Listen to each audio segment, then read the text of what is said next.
It started with a knock. Not just any knock. A heavy, deliberate pounding at the front door, the kind that makes your chest tighten before you even know why. I was in the kitchen, making coffee. It was 6:42 a.m., I remember because I glanced at the microwave just as the sound echoed down the hallway. My wife, Susan, called out from the bedroom upstairs. "Who is that this early?" "I don't know," I said, already walking toward the door, a strange weight settling in my gut. When I opened it, 2 uniformed police officers stood there, their eyes hard and unreadable. "Mr. Jack Lanes," the taller one asked. "Yes. You're under investigation for a robbery that took place last night on Cedar Drive. We'd like you to come with us for questioning." My brain short-circuited. Robbery. Wait, what? There must be a mistake. But they were already stepping forward. "We just need you to come down to the station, sir. We're not arresting you yet. But we need to talk." Susan came running down the stairs in her robe, panic on her face.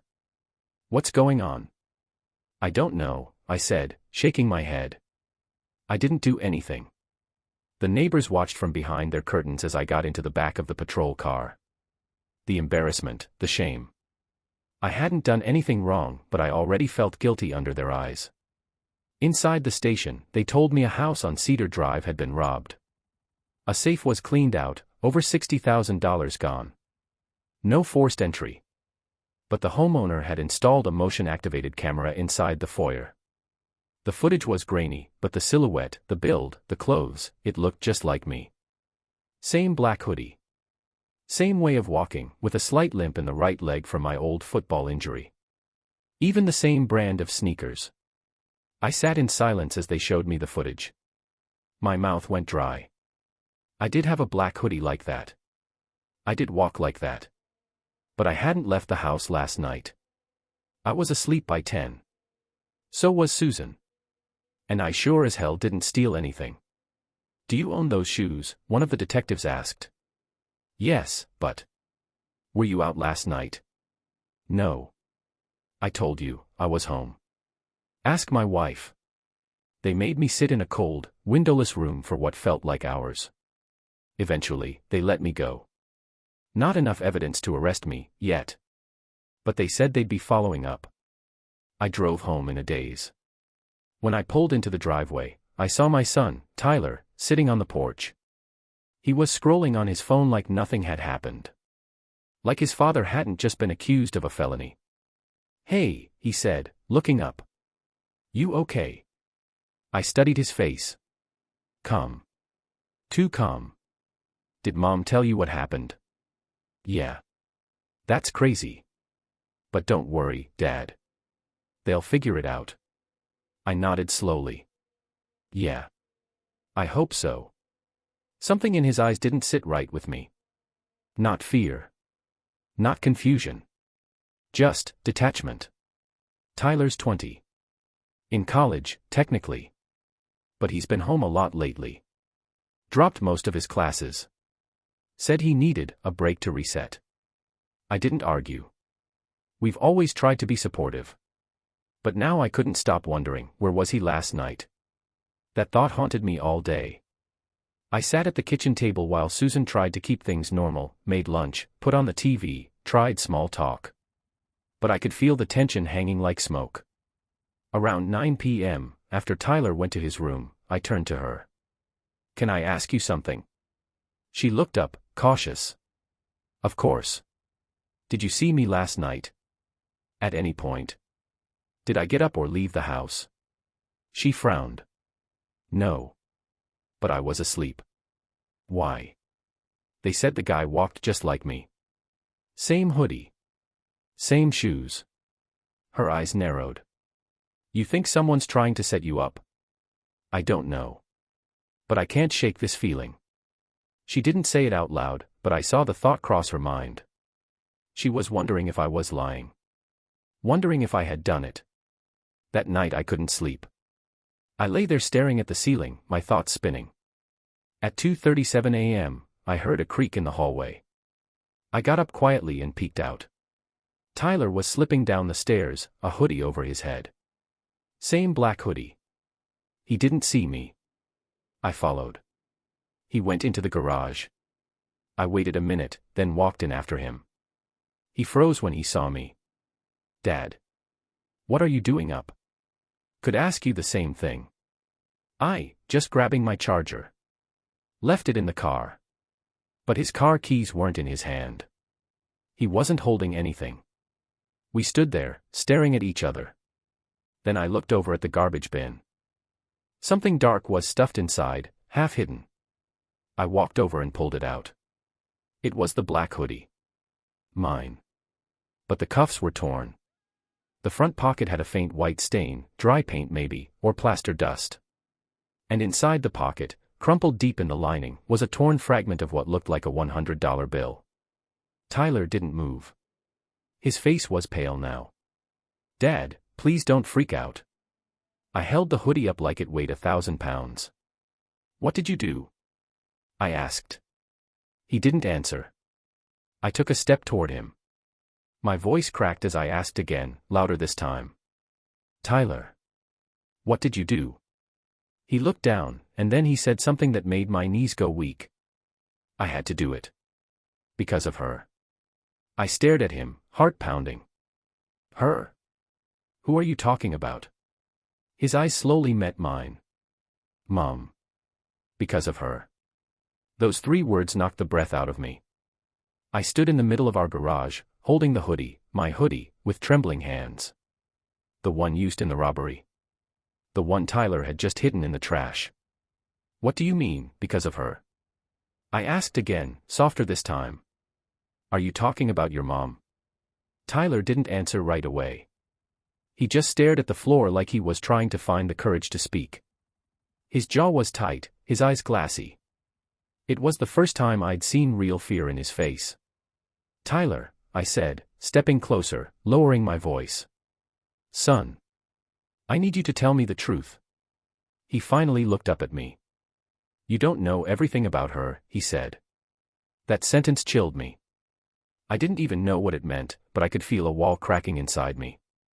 Susan and I had been married 22 years. She was my partner, my teammate. We'd raised this boy together. But the way Tyler said it, with that bitterness in his voice, made it sound like he was talking about a stranger. I took a breath. Okay. Talk. I'm listening. Tyler wiped his face with the sleeve of his sweatshirt. A few months ago, I found out she's been lying. About money. About everything. He looked around nervously, as if someone might be listening. She's been meeting some guy.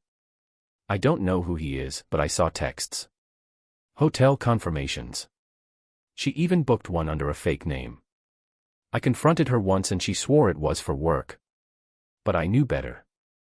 I felt my knees wobble and leaned against the wall. You're saying, your mother's having an affair? I'm not guessing, Tyler said. I know. My mind reeled. I wanted to shut it down, to refuse to believe it. But something in my gut twisted, like a puzzle piece sliding into place. She had been on her phone more lately. Secretive. Strange moods. And always careful to delete her browsing history. Still, I needed proof. Why didn't you tell me before? Tyler looked ashamed. I didn't want to hurt you. But then it got worse. I overheard her on the phone one night. She was talking about money. Saying she needed $50,000 in cash, fast. She was crying, begging someone not to tell you. I stared at him, stunned. What the hell is going on? That's what I tried to find out, Tyler said. I thought maybe she was in debt. But then I found this folder in her closet, locked inside a jewelry box. It had receipts. Bank transfers. Pictures of checks written out in her name that you didn't know about. I blinked. Wait. What? She's been slowly pulling money from your joint savings. Small amounts. Over months. But it adds up. 40 grand. Maybe more. I leaned forward, my voice low. So you robbed the neighbor's house, to cover what she took? No, he said, shaking his head violently. I didn't take that money. I wanted to scare her. Make her confess. I followed her the night of the robbery because I thought she was going to meet the guy again. But I lost her halfway across town.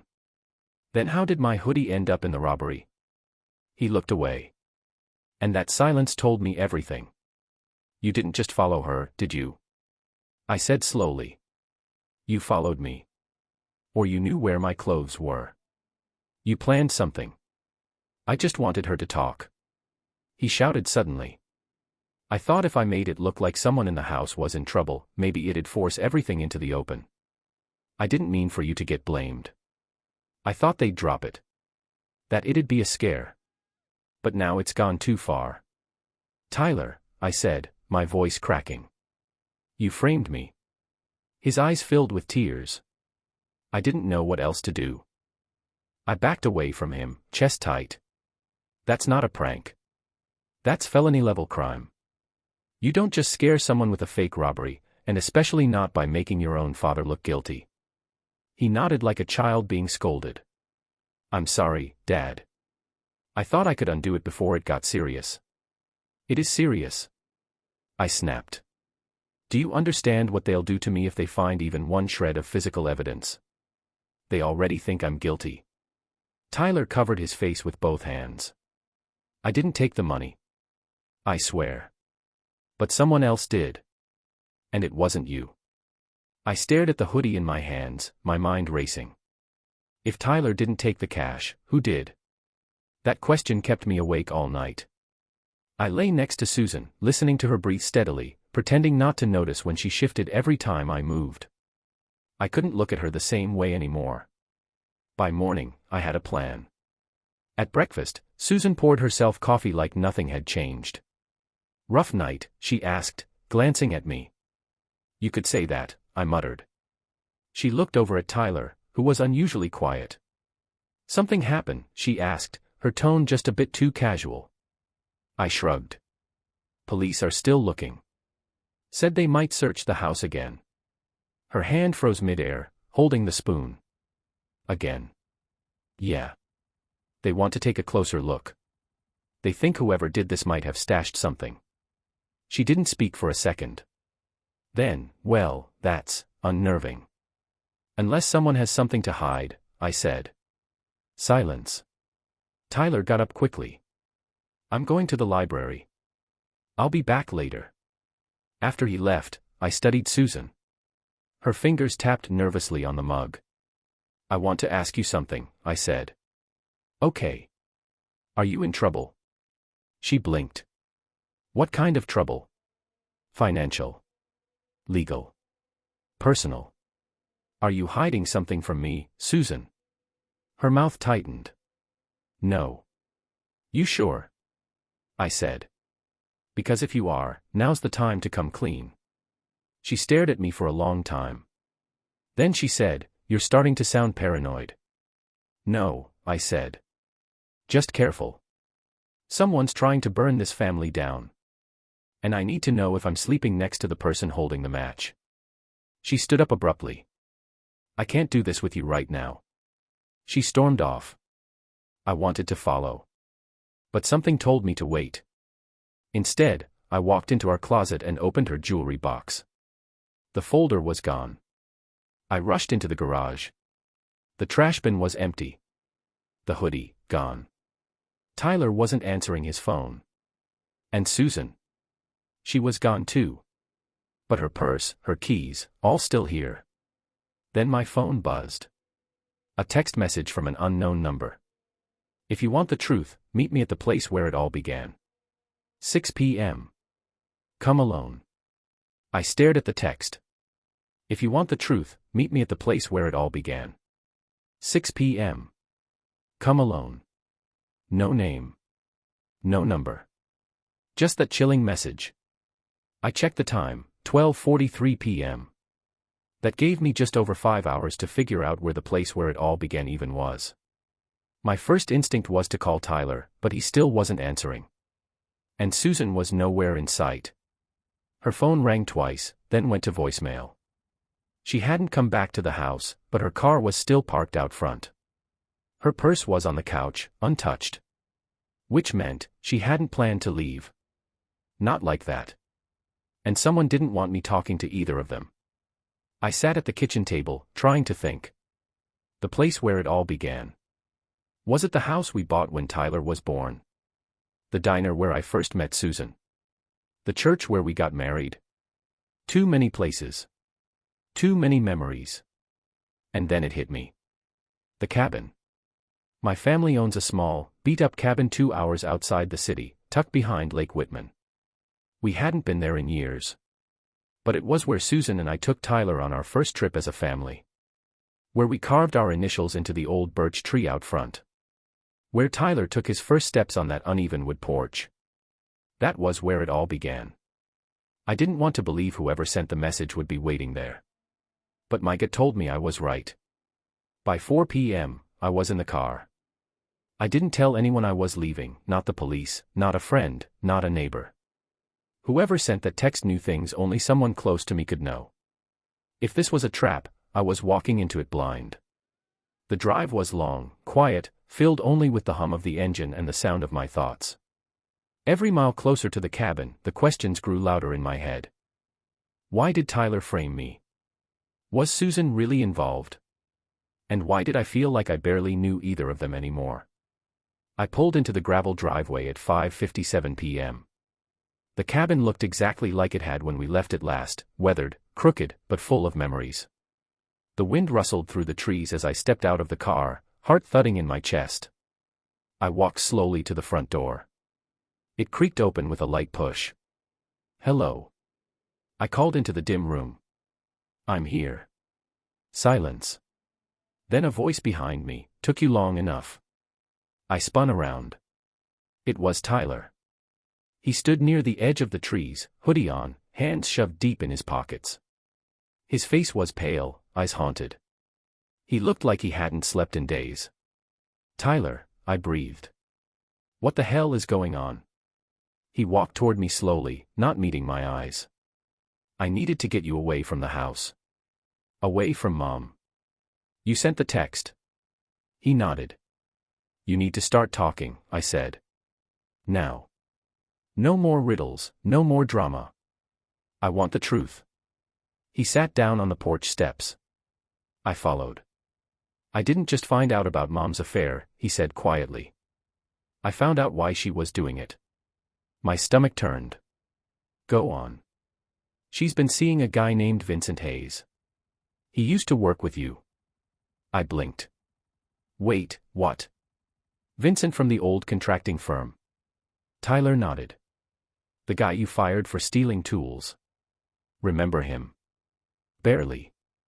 That was, 8 years ago. He never forgot. And he didn't forgive. My blood went cold. What does that have to do with your mother? Tyler hesitated. She got into contact with him a while back. I don't know how.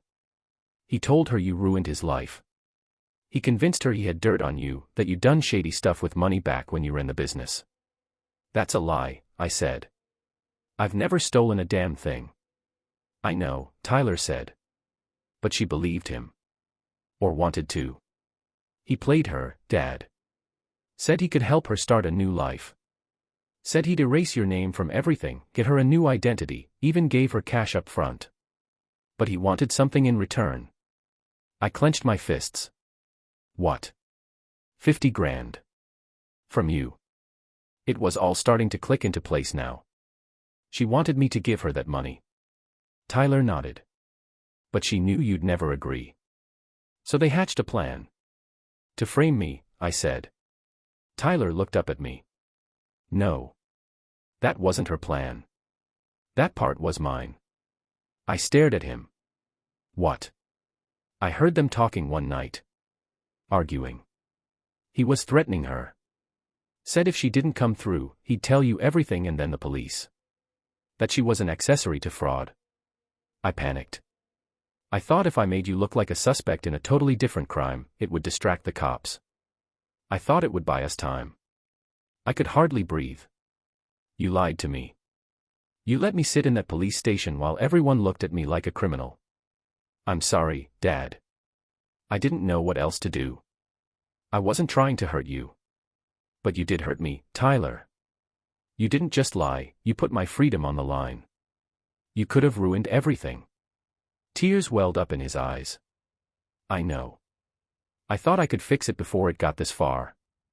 I shook my head slowly. Where is your mother now? She's with him. That hit harder than I expected. She left. She didn't mean to. She said she was going to confront him and get the rest of the money back. I followed her. They were at that hotel off 73rd. But when I went back later, she was gone. Her phone's off. No one's seen her. That creeping dread settled deep in my chest again. Do you think he's done something to her? I don't know, Tyler said. But if he has, it's my fault. I should have stopped all of this sooner. I stood up, heart pounding. Get in the car, I said. We're going to the police. And this time, we tell them everything. No more lies. But no. No more protecting anyone. You have to tell them what you did. And I'll do whatever I can to clean this up. But we don't do it by lying anymore. Understand? He nodded, wiping his face. As we walked back to the car, I glanced back at the old cabin, the place where it all began. And maybe the place where it would all fall apart. As we pulled onto the main road, my phone buzzed again. Another unknown number. This time, it wasn't a message. It was a video. And in it, was Susan. Tied to a chair. Tears in her eyes. And a man's voice behind the camera saying, "Bring me what I'm owed, Jack. Or this ends badly." The moment I saw Susan in that video, bound to a chair, her eyes filled with terror, I stopped breathing. Tyler leaned over in the passenger seat as I held the phone up, replaying the video with trembling hands. "Bring me what I'm owed, Jack. Or this ends badly." The voice was deep, familiar, and cold. Vincent Hayes.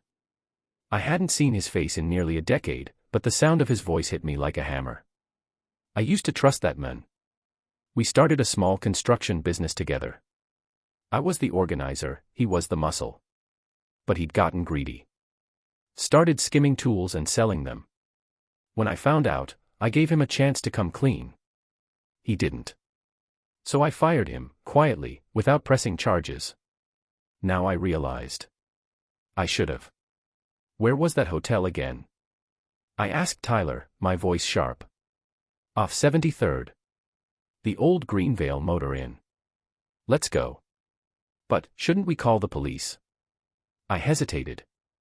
Of course we should. But something about that video made me hesitate. If Vincent was desperate enough to kidnap Susan, then he was dangerous enough to hurt her the moment he saw a squad car. I need to see if she's still there, I said. If I can't get her out myself, then we call the cops. But if we wait too long, he might disappear. With her. Tyler swallowed hard. Okay. The motel was only 30 minutes away, but the drive felt endless. I kept replaying the video in my head, Susan's eyes scanning the room, the duct tape around her wrists, the small cut on her forehead. The camera had been handheld. The room behind her had mustard yellow curtains and a cracked mirror. I knew that decor. The Greenvale was run down, practically abandoned. By the time we pulled into the gravel parking lot, the sun had dipped behind the trees, casting long shadows across the building. We parked 2 lots down and approached quietly on foot. Room 7. It was the only one with the yellow curtains. I crouched behind a vending machine while Tyler stayed near the corner. My heart thundered in my ears. I couldn't tell if it was fear, adrenaline, or rage. Maybe all three. The door to room 7 was cracked open slightly. I moved closer, careful not to make a sound. My hands curled into fists. Then I heard voices. Susan. Please, just let me go. I'll get the money, he'll give it to you, I swear. And then Vincent's voice. He should have thought of that years ago. Now he pays with more than cash. I saw movement in the room, a shadow pacing back and forth. Susan was still tied to the chair, her face bruised but alert. Her eyes locked onto mine through the crack in the door. She didn't flinch. She didn't cry out. She just gave a small, almost imperceptible nod. She knew I was there. And she trusted me to do something. I spotted a maintenance closet next to room 9. I crept over, found a rusted old mop handle inside, and snapped it in two. It wasn't much, but it would have to do. I turned to Tyler. He was pale, hands shaking. "Are you sure about this?" he whispered. "No," I said honestly. "But we don't have time." I took a deep breath, raised the wooden stick, and kicked the door open. Vincent turned fast, caught completely off guard. I charged. The first swing missed. He ducked, scrambled for something behind the nightstand. Probably a weapon. I didn't let him get there. The second swing landed square on his shoulder, and he dropped to one knee, yelling in pain. Susan screamed. Tyler ran in and started untying her while I pinned Vincent to the ground, my knee pressing into his back. "You think this is over?" he growled. "You think you're walking away clean?" I leaned down, gritting my teeth. "I should have buried your career 10 years ago. I gave you a second chance. You used it to come after my family." He spat on the floor.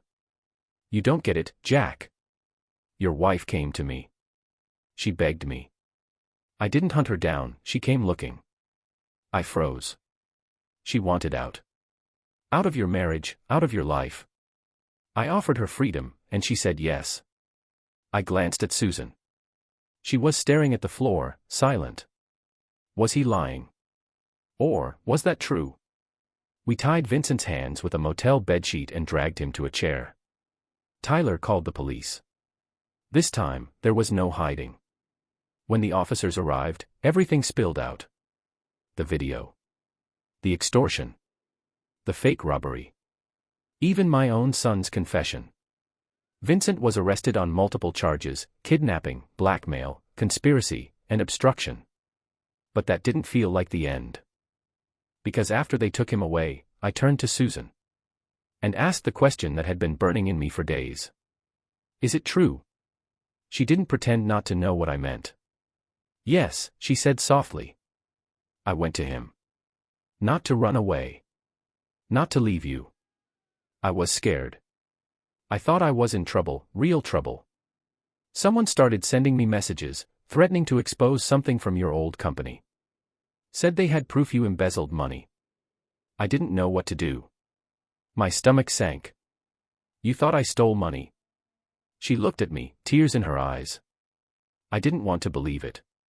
But it sounded real. And I panicked. I thought, maybe if I could settle it quietly, protect you, maybe we could get through it. "So you went behind my back?" She nodded, eyes down. "Yes. And I made it worse." I took a step back, my voice cold. "Why didn't you just talk to me?" "Because I didn't know who to trust anymore," she whispered. "Not even myself." Tyler stepped in. "She was scared, Dad. I was too. I didn't know how deep it went. But we never should have let it get this far." I felt like I was standing in the middle of a broken bridge, the pieces of my life scattered around me. My wife didn't trust me. My son had framed me to protect her. And the man I should have dealt with years ago had almost destroyed us. But we were still standing. Barely. That night, after giving my full statement at the police station, we returned home. The house felt quiet. Too quiet. Tyler went straight to his room. I sat on the couch, staring at nothing. Susan came in, holding 2 mugs of tea. She handed me one and sat beside me. We didn't speak for a long time. Then she said something I didn't expect. "I'll leave in the morning. I'll stay at my sister's for a while." I looked at her. "You don't have to." "Yes, I do," she said. "You need space. And I need to figure out who I am without all these lies." I didn't stop her. Maybe some distance was exactly what we needed. Just before bed, Tyler knocked on my door. "I found something," he said. "In Vincent's car. Before the police took him." He handed me a manila envelope. Inside were photos. Dozens of them. Of me. Of Susan. Of Tyler. Our house. Our routines. Taken from a distance. And on the back of one, scrawled in red ink. He wasn't working alone. I sat at the edge of my bed, the manila envelope open in my lap, the photos spread out before me like a crime scene. Dozens of shots. Blurry, zoomed in, some taken from across the street, others from what looked like rooftops or alley corners. Me getting the mail. Tyler mowing the lawn. Susan walking out of the grocery store. Our lives, captured by someone hiding in plain sight. But the worst part? That handwriting. Angry, jagged letters scrawled in red ink on the back of the last photo. He wasn't working alone. Tyler stood beside me, arms crossed tightly over his chest. His eyes hadn't left the pictures since he handed them to me. "Who do you think took these?" he asked, voice barely above a whisper. I shook my head slowly, but I was already doing the math in my head. Vincent had enemies. But I had more. Old business partners. Disgruntled clients. Even family. "I don't know yet," I said. "But someone's been watching us for a while." Tyler sat across from me. "Do you think it's over?" I looked him straight in the eye. "No. I think it's just beginning." The next morning, Susan was gone. She left a note on the kitchen table. No goodbye, no apology. Just, "I'll be at my sister's. I need time. Please don't call me unless it's about Tyler." I wasn't surprised. We were broken in ways we couldn't fix overnight. Maybe we wouldn't fix them at all. I didn't know. But I didn't have time to sit with the pain. Not with what I had in front of me. The photos were evidence, but they also raised more questions. How long had we been watched? Why? And if Vincent wasn't acting alone, who was pulling the strings? I took the envelope to the police station. Detective Brantley, one of the lead investigators on the Cedar Drive robbery, met me in his office. He flipped through the pictures slowly, then looked up. "You say these were in Vincent's car?" Tyler nodded. "Tucked in the back seat under some tools." Brantley frowned. "This handwriting looks familiar." He reached into a filing cabinet and pulled out a thick folder. He flipped through it and then laid down a different photograph, one from the Cedar Drive crime scene. A note had been left behind in that house, too. At the bottom of the safe, a piece of paper with the words, "Debt paid in full." Same jagged handwriting. My chest tightened. So someone staged the robbery not just to take money, but to send a message. Brantley nodded. "And now we know that message wasn't just meant for the homeowner. It might have been for you." My blood ran cold. "Why me?" Brantley looked at me carefully. "That's what we're going to find out." Later that evening, Tyler and I were back home.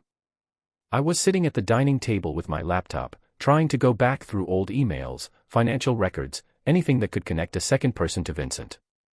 Someone who knew us. Someone with access. Then Tyler called out from the living room. "Dad. You might want to see this." I walked over. He was holding an old photo album. One I hadn't seen in years. It had been on the bottom shelf of our hall closet. He opened it to a picture from nearly 15 years ago. A backyard barbecue. Tyler was only 5. I was standing at the grill with Vincent beside me. And next to him. "Who's that?" Tyler asked, pointing to a tall man in a baseball cap and sunglasses, holding a drink. I squinted. "Carter Davis," I said slowly. He was one of the investors in the company I started with Vincent. He only stayed around a year before pulling out. Why'd he leave? Because he thought I was too clean. I laughed bitterly. He wanted to cut corners. Cash jobs, off-the-books workers, avoiding taxes. I shut it down. Tyler stared at the photo. Could he be the second person? My heart thudded. I hadn't thought of Carter in years. But now, with everything happening, his name felt like a missing piece sliding into place. He and Vincent were close. Real close. Too close, I said. I thought they cut ties after I ended the business, but what if they didn't?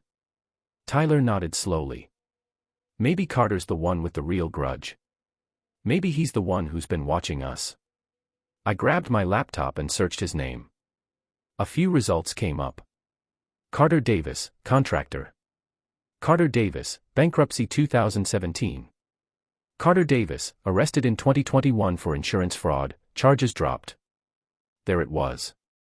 A history of shady dealings. And a possible motive. He'd lost everything. Maybe he blamed me.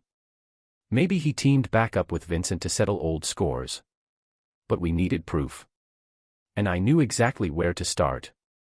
The next morning, I drove to an old storage facility on the west side of town, the same one we used to keep tools and materials when I ran the construction business.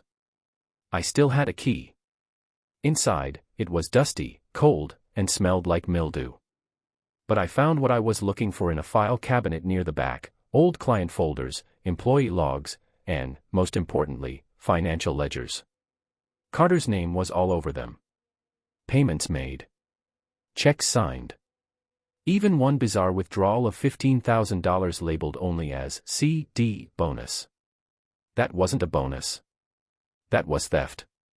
I took photos of everything. Every record, every suspicious payment. When I got back to the car, my phone buzzed. A text. From a blocked number. "You should have left it alone, Jack." Attached was a photo of Tyler, standing in our front yard, taking out the trash. Snapped just seconds ago. I spun the car around and drove home like a man possessed. When I got there, Tyler was fine, but shaken.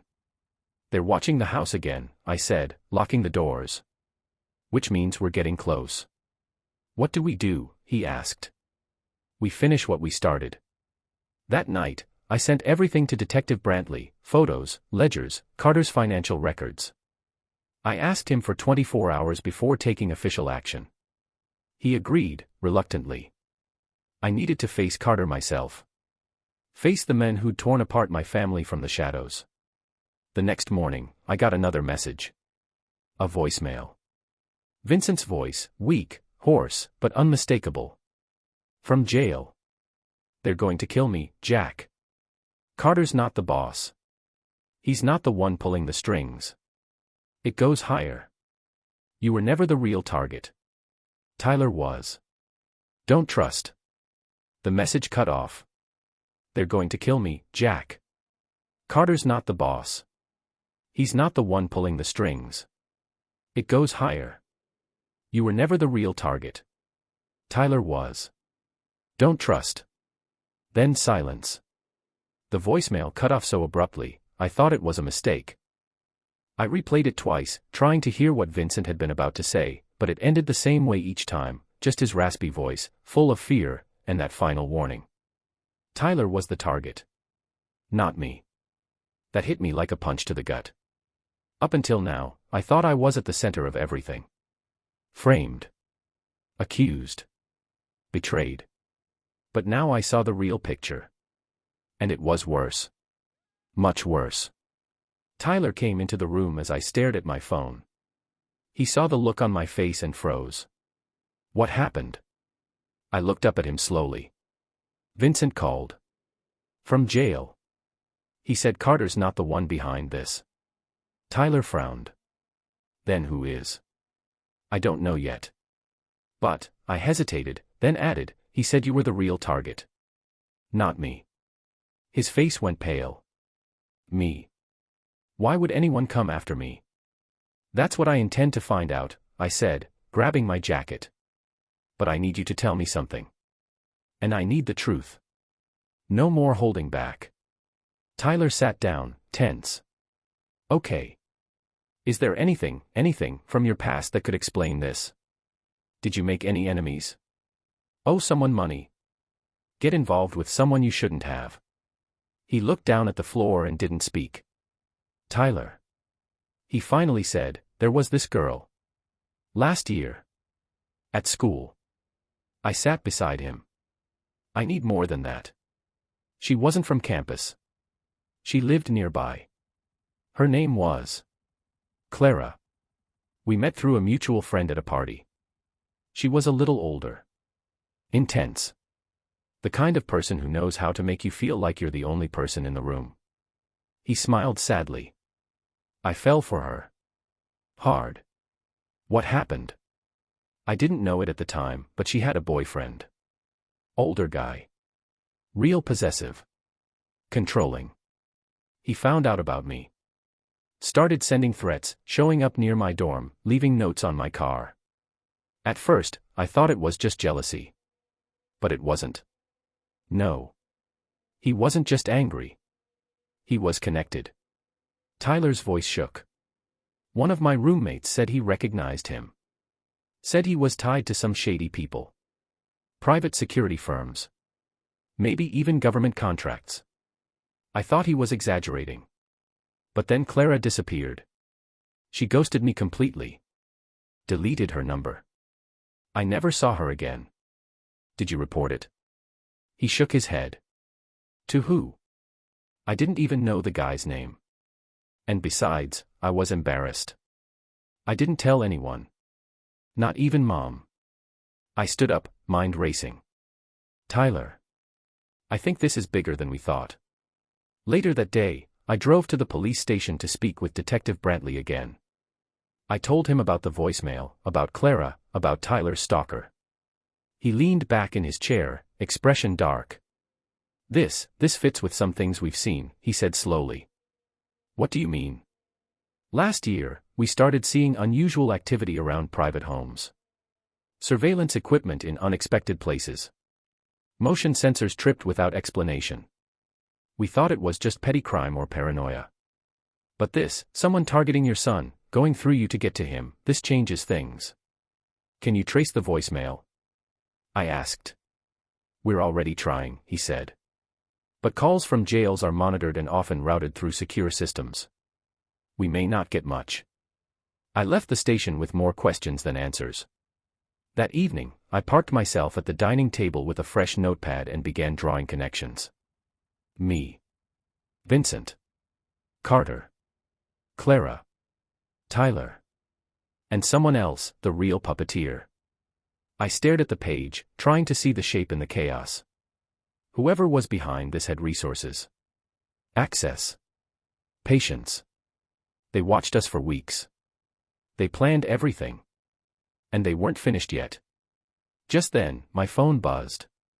Blocked number. Again. I hesitated, then answered.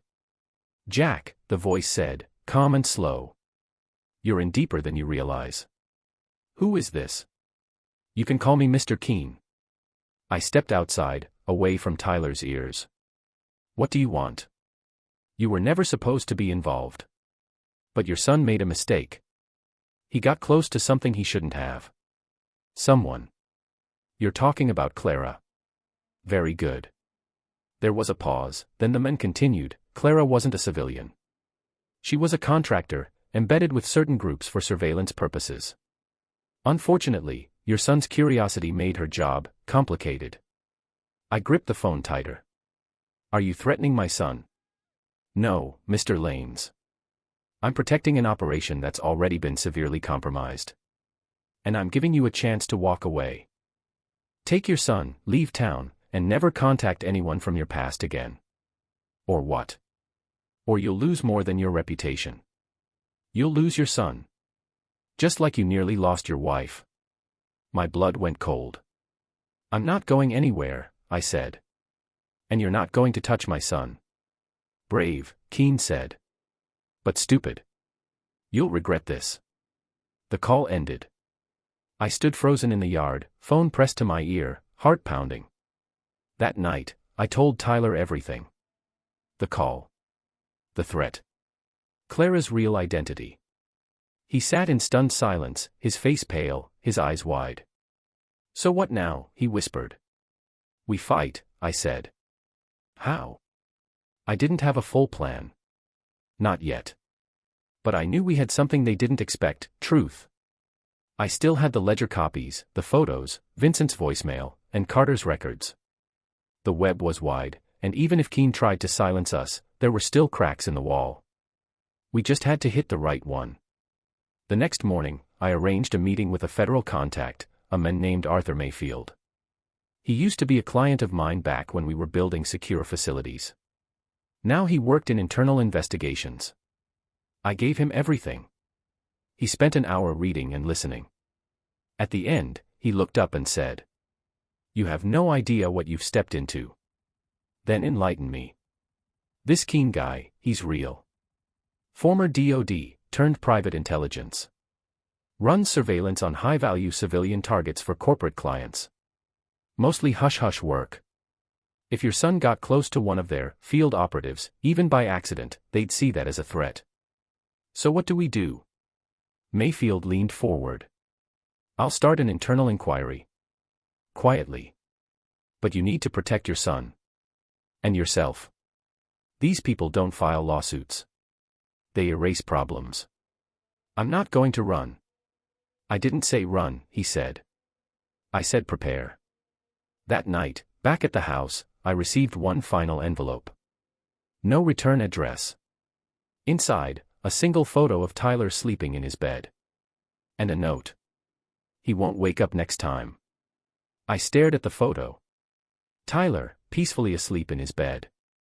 Whoever took it had been inside the house. While we were home.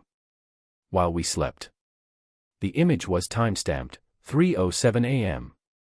And the message on the back was written in the same red ink I'd seen before. He won't wake up next time. I dropped the photo on the kitchen table and locked every door and window in the house. My hands were shaking, but not from fear. From rage. They had crossed the line. Threatening my son was one thing. Sneaking into my home, our sanctuary, was something else. I went to Tyler's room and watched him breathe. He was awake now, sitting upright, pale, holding a baseball bat. He'd seen the envelope too. They were here, weren't they? He asked quietly. I nodded. They could have taken me. But they didn't, I said. Because they want to scare us. Force us out. Shut us up. But I won't let them. I sat beside him. I've spent my whole life trying to keep you safe, Tyler. I failed for a while. But I'm not failing now. What are we going to do? I looked at him, steady. We go on the offensive. The next morning, I met with Arthur Mayfield again. He worked fast. Quietly. In the 48 hours since we'd spoken, he pulled strings, digging into Keen's operation, following the money, tracing the surveillance tech found in our neighborhood. And what he found was explosive. Keen's security firm wasn't just private, it was illegal.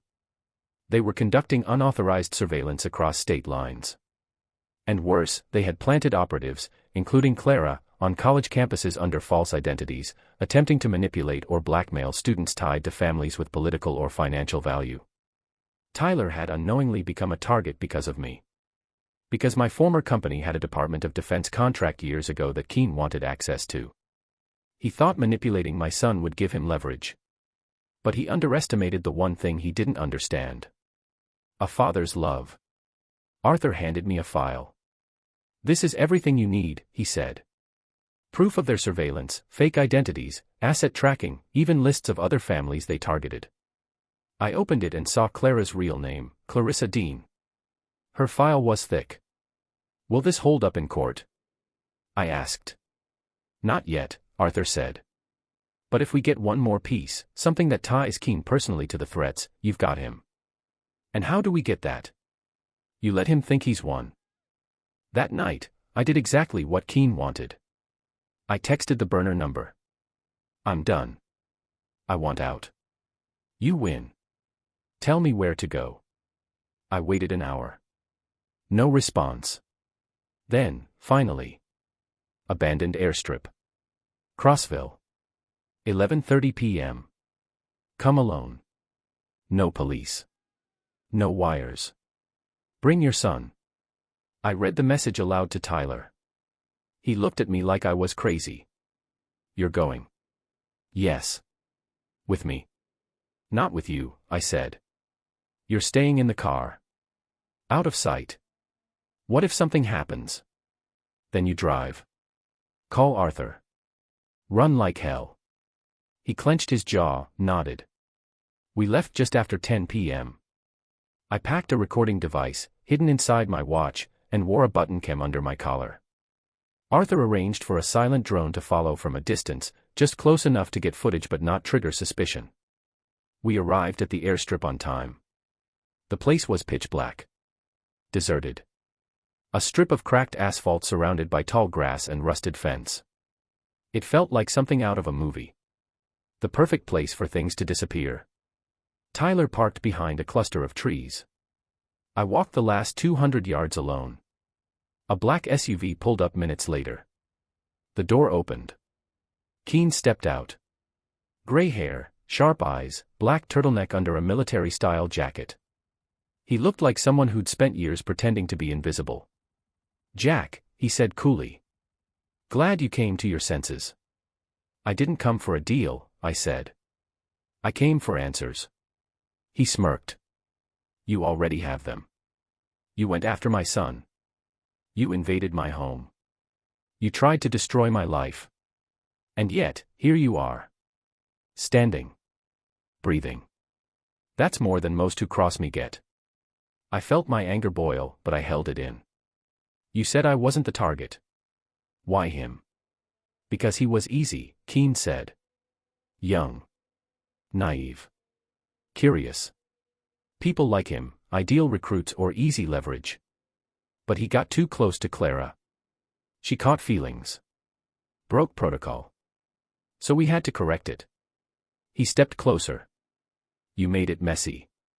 Dragged in police. Lawyers. Arthur Mayfield. We were content to let it die quietly. But now." He glanced toward the trees. "You brought him, didn't you?" I didn't answer. Keen smiled. "That was your final mistake." He raised a hand, and two other men emerged from the SUV. One had a gun. I froze. My fingers twitched near my watch, hoping the audio feed was still active. Keen stepped closer. "You think this is about justice? About what's fair? There's no courtroom that'll save you, Jack. This is power. Real power. And your story ends tonight." Then a sound cut through the air. Helicopter blades. Spotlights hit the ground. Dozens of agents flooded the strip. FBI. "Drop your weapons." Keen spun, furious. The men with the gun hesitated, and that was enough. He was tackled, disarmed, handcuffed. The second man tried to run but was taken down in seconds. Keen stood frozen as Arthur Mayfield walked forward, badge in hand. "You've been under federal surveillance for 72 hours. Every threat, every step, every word recorded." Keen's face twisted. "You tricked me." "No," I said. "You underestimated me." Tyler ran out from the trees and grabbed me in a hug. I held him tight. Keen was led away in cuffs, cursing, still trying to spin it as a misunderstanding. But it was over. 2 weeks later, I stood in court as charges were officially filed. Kidnapping. Blackmail. Unauthorized surveillance. Conspiracy. Destruction of evidence. The list went on. Susan returned home the day after Keen's arrest. She had tears in her eyes when she walked through the door. Not for herself, but for Tyler. We didn't fix everything overnight. But we talked. We started to rebuild. Brick by brick. Day by day. Tyler enrolled in a new college, far from the city. He needed distance, a chance to start fresh. I helped him move in, hugged him longer than I should have, and whispered, "You're stronger than you know." He smiled. "Because of you." Now, some nights I still wake up and check the doors. I still glance over my shoulder in crowded places. I still don't trust unknown numbers on my phone. But I sleep knowing I didn't let fear win. I sleep knowing I chose to fight for my son when it mattered most. And no matter what comes next, I'll always do it again. Because in the end, this wasn't just a story about being framed for a crime. It was a story about what a father is willing to risk to protect the one person who matters most. Let me know if you'd like a YouTube title, thumbnail text, or SEO description to go with the story.